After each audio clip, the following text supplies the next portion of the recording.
Hey, Shalom Israel, Most High Christ bless. Officer Abaddon here. We're on the set for Our Hidden History in IUIC Philadelphia. Today, we have a special guest. A lot of us know or have heard of the bombing that took place in Philadelphia in 1985, the M.O.V.E. movement. But a lot of us don't know any history prior to it, what led to it, or anything that happened to those members after. Today we have with us a good brother that has relations to those in the movement, and he himself is a part of the M.O.V.E. movement. We have today Mike Africa Jr. How you doing, sir? I'm feeling great. How you doing today? I'm doing great, man. All praise Most High. It's good to see another Philly resident. Born and raised in Philly, correct? Born and raised. West Philly. West Philly. West Philly. All praise Most High. So, Brother Mike, what is your relation to the M.O.V.E. movement? The M.O.V.E. organization is my family. Like it or not, love it or not, crazy or not, the organization is my family. A lot of people joined the organization. You know, they had troubled pasts, they had issues with their families or whatever, and they needed to get away from society, whatever was going on with them. That wasn't me. I was born into it. The founder of the organization, John Africa, is my uncle, my great uncle, my grandmother's brother.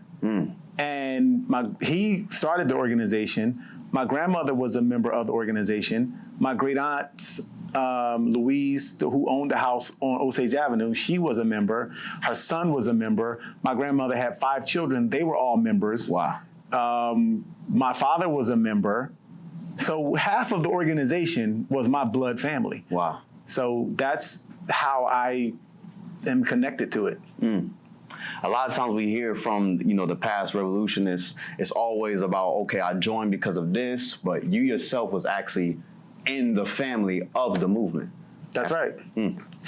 But here's the thing about that. You know how it is. Your mother takes you to church, to the mosque or to the synagogue, whatever place of worship that your family is involved in. Right. And unless you yourself decide that you want to be that, right, you're not that. You can be taken to church, but that doesn't make you a Christian. Very true. You can be taken to the mosque or the masjid, but that does not make you a Muslim. So what made you be a part of the movement? Right. So I decided that I wanted to be a part of it. Once I knew that my parents were in prison, and once I could understand that there is a system that is targeting us, that is hurting us, that is causing us problems, I just wanted to do something about it. And that was made easy for me to tap into something that was already doing something about it and move. So I decided I wanted to be a part of it. And then that's, that just took its natural progression. So what was the M.O.V.E. movement actually about? Because a lot of us, even in Philadelphia, we hear the M.O.V.E. movement, it relates to the bombing, but not a lot of us don't know what the M.O.V.E. movement was. Right. The organization's mission was protect life. Okay. People, animals, and the environment. And having that mission, if you see a brother being accosted by police and your mission is to protect life, you're going to get involved. Right. You got something to say. If you see that brother get sent to jail for an obscene amount of time, some unjust jail sentence, you got something to say about that. But it's not just about people. It's also about animals. If you see a black man, a black woman, Africans being brought to this country in chains, and you have a problem with that, you protest about that. We want freedom. We want equality about that, right? All right, well, then the same system that put the Africans in chains is the same system that put the lion in the crate and shipped them over here and put them in chains in the zoo. And so if that system is allowed to do that to animals, at one time they looked at us as animals, and they still do. Yes. So the equality that we're talking about, how could we ever achieve it if we allow prejudice to exist? And that same thing is carried over to women, it's carried over to children, it's carried over to black people, Asian people, and prejudice is so inherent in this American system, in the world system, and if we're going to ever have freedom and equality, you got to get rid of it. Right. And so M.O.V.E. said, okay, We're going to do something about it. So John Africa started writing about it and talking about where it comes from and these politicians and how they uphold and support it. And, as you know, this Frank Rizzo person, yes, this racist mayor or police commissioner turned mayor who, he didn't like anything that had anything to do with black or progression for black, anything like. So M.O.V.E. and Frank Rizzo clashed. And,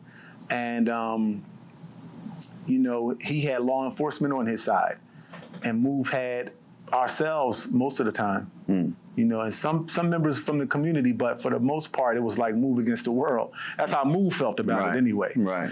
And that's how almost every black revolutionary group or movement is. It's always them against the world, where they're put on a hate group list or everything like that. It's always them against the world.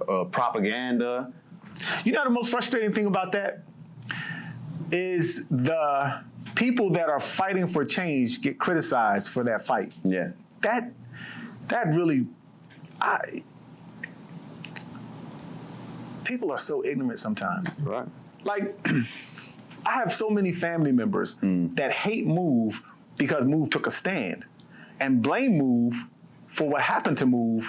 because of the stand they took. But they don't feel the same way about the system that made M.O.V.E. feel compelled to resist. Right.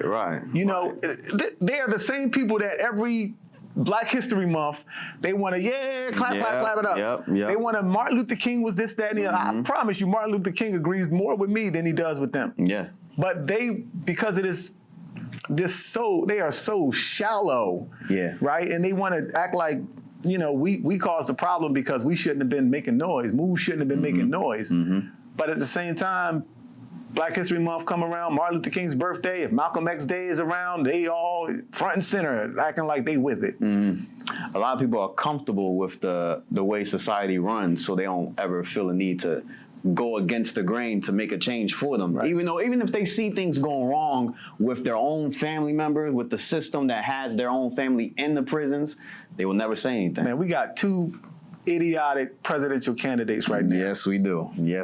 And the black people is dancing for them. Yep. Oh man, we about to have a first woman of color, and oh man, can you dig it? Right. It is so stupid. And people don't even realize or investigate what people are about before they start throwing their support their way. Right. And you could have a person that, man, they don't have the presidential accolades. They don't have any of the credentials to say what they are, what they've accomplished. Right. But they have a body of work throughout the years in the community doing all of this amazing work, helping people, supporting people that really need it, and they're making a major impact. But because they're not put in front of the bright lights and on a presidential ticket, they'll never get support. Yeah. Anybody that will have their artist perform for a politician, but won't have those same artists perform for support for this lady who just got shot in the face by the police? Yes. Sonya Mays, yes. It's a problem. Yeah. It's a problem not only for the black community and the message that it sends, but it's also a problem for the families that really can't get the kind of support that they need in these times of trauma, in these times of harm. Right. This is in the system, really, they do a really good job of keeping black people stupid. That's very true. And even when you mentioned about Rizzo, I know a lot of people relate him to J. Edgar Hoover. Oh, yeah. With his belief as far as the worst thing that can happen to America is Negro unity. So any movement that happened, the problem that they had wasn't with the movement's ideals. It was that Negroes were coming together and thinking together against the system. And I like what in COINTELPRO, what they was talking about as far as the leaders, because you brought up the two presidential leaders, how our people like to just jump to whoever is the face for black people.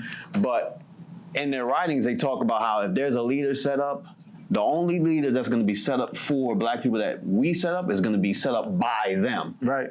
So a lot of us just jump to it, but not knowing that they're the ones that's setting it up. And you could show that game plan to people in the black community, and oftentimes those words will fall on deaf ears. They don't care.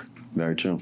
It's part of the system has done a really good job of keeping people stupid. Now, there's a few of us, there's a lot of us actually, but it's not enough of us. You know what I'm saying? What is a nation?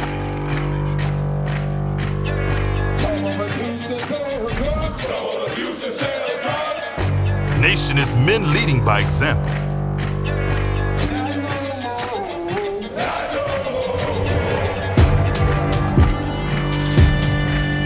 Nation is family.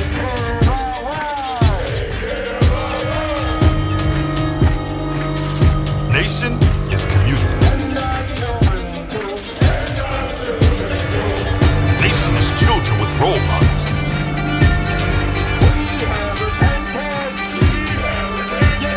Nation is unity.